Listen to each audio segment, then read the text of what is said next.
Lailatul Qadar adalah malam yang paling dinanti oleh orang-orang beriman di bulan Ramadan.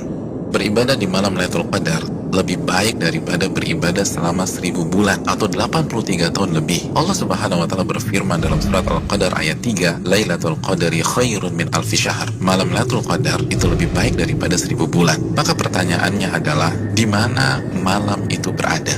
Malam itu dirahasiakan oleh Allah Subhanahu wa taala sebagaimana keterangan Nabi SAW dalam hadis Bukhari. Namun Nabi SAW meminta kita mencari malam Lailatul Qadar di 10 malam terakhir di bulan Ramadan. Nabi SAW bersabda yang artinya, carilah malam Lailatul Qadar di 10 malam terakhir di bulan Ramadan. Hadis Bukhari Muslim. Dan lebih ditekankan di malam-malam ganjil dalam 10 malam terakhir di bulan Ramadan. Nabi bersabda SAW yang artinya, carilah Lailatul Qadar di malam-malam ganjil dalam 10 malam terakhir di bulan Ramadan. Hadis riwayat Imam Bukhari.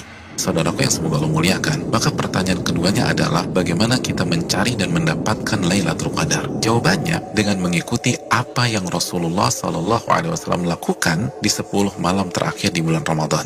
Aisyah radhiyallahu taala anha, ibunda kita, menyampaikan dalam hadis riwayat Imam Bukhari bahwa Nabi kita SAW jika memasuki 10 malam terakhir, beliau mengencangkan ikat pinggang beliau.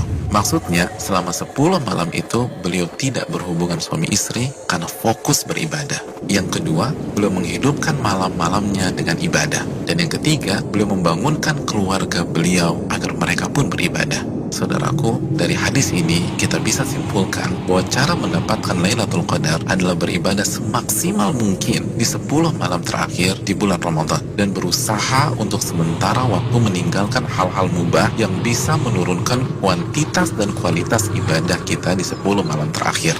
Ibadah apa yang bisa kita kerjakan di 10 malam tersebut sehingga kita bisa mendapatkan Lailatul Qadar?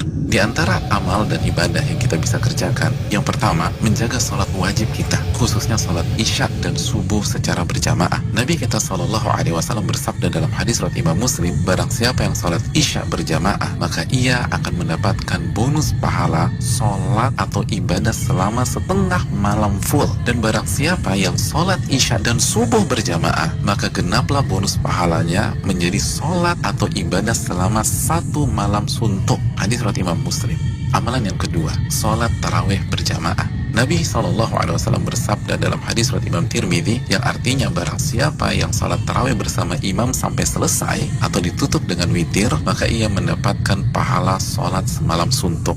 Amalan yang ketiga, memperbanyak membaca Al-Quran dan usahakan minimal 100 ayat dalam sebuah malam. Nabi SAW bersabda yang artinya, barang siapa yang membaca 100 ayat Al-Quran di sebuah malam, maka ia mendapatkan bonus pahala seperti sholat atau ibadah semalam suntuk. Hadis ini disahihkan oleh Imam Albani dalam Sahih Jami.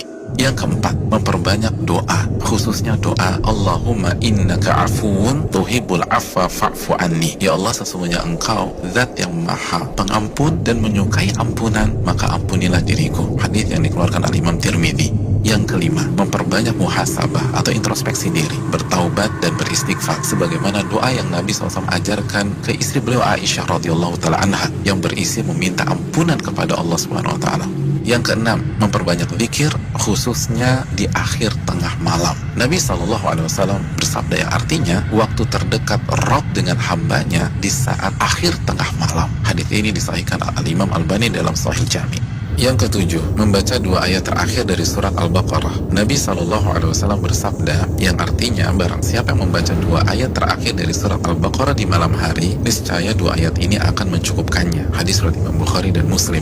Yang kedelapan, berpenampilan baik, mandi, pakai baju yang bagus, dan memakai parfum untuk laki-laki di 10 malam ini. Karena ini adalah sunnah para ulama kita. Yang kesembilan, bangunkan dan ajak keluarga kita untuk beribadah. Sebagaimana Nabi SAW membangunkan keluarga beliau di 10 malam terakhir ini. Hadis riwayat Imam Bukhari. Yang ke-10, lakukan semua ibadah dengan penuh keimanan dan keyakinan. Nabi SAW bersabda yang artinya, barang siapa yang menghidupkan malam Lailatul Qadar karena iman dan ihtisaban. Apa arti ihtisaban? Berharap dan antusias mendapatkan pahala. Niscaya dosa-dosanya yang lalu akan diampuni oleh Allah Subhanahu wa taala. Hadis Bukhari dan Muslim. Dan berikutnya, ibadah-ibadah serta amal soleh lainnya yang bisa kita kerjakan di 10 malam terakhir ini. Maka itu semua akan mengantarkan kita mendapatkan Lailatul Qadar. selamat mencari Lailatul Qadar. Ingat, satu malam lebih baik daripada 1000 bulan. Dan hanya dengan cara habis-habisan beribadah di 10 malam saja. Maka tidak heran jika Nabi SAW bersabda, "Man hurima khairaha faqad hurim." Barang siapa yang terhalang dan tidak mendapatkan Lailatul Qadar, maka ia telah terhalang dan tidak mendapatkan pahala yang sempurna dan ampunan yang menyeluruh yang diraih oleh orang-orang yang mendapatkan malam tersebut.